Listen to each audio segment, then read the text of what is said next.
ஐதராபாத்தில் நகைக்கடைக்குள் புகுந்த கொள்ளையர்கள் உரிமையாளரை தாக்கி நகைகளை கொள்ளையடிக்கும் சிசிடிவி காட்சிகள் வெளியாகியுள்ளன.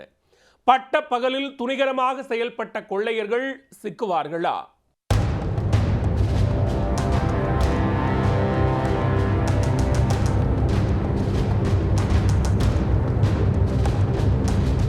நகைக்கடைக்குள் கொள்ளையர்கள் புகுந்து நகைகளை கொள்ளையடித்த காட்சிகள்தான் இவை. தப்பியோடிய கொள்ளையர்கள் யார்? ஐதராபாத்தில் உள்ள அக்பர்பாக் பகுதியில் முகமது என்பவர் கிஸ்வா ஜுவல்லர்ஸ் என்ற பெயரில் நகைக்கடை நடத்தி வருகிறார். புதனன்று மதியம் முகமதுவின் மகன் சாஜ் கடையில் வியாபாரத்தை கவனித்துக் கொண்டிருந்தார். அப்போது முகத்திற்கு மாஸ்க், தலையில் ஹெல்மெட் அணிந்து ஒரே மோட்டார் சைக்கிளில் வந்த 3 பேர் ஒருவர் பின் ஒருவராக கடைக்குள் நுழைந்தனர்.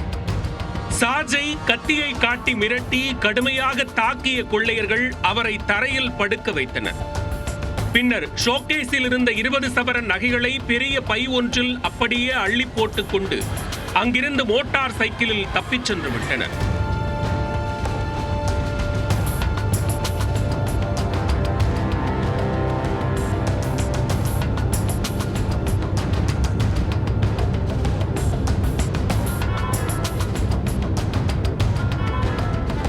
கொள்ளையர்கள் சென்ற பின்னர் சாஜ் தனது தந்தைக்கு கொள்ளை சம்பவம் பற்றி தகவல் அளித்தார். சம்பவ இடத்திற்கு வந்த போலீசார் சிசிடிவி காட்சிகளில் பதிவாகியிருந்த காட்சிகளை ஆய்வு செய்து தப்பிச் சென்ற கொள்ளையர்கள் 3 பேரையும் தீவிரமாக தேடி வருகின்றனர்.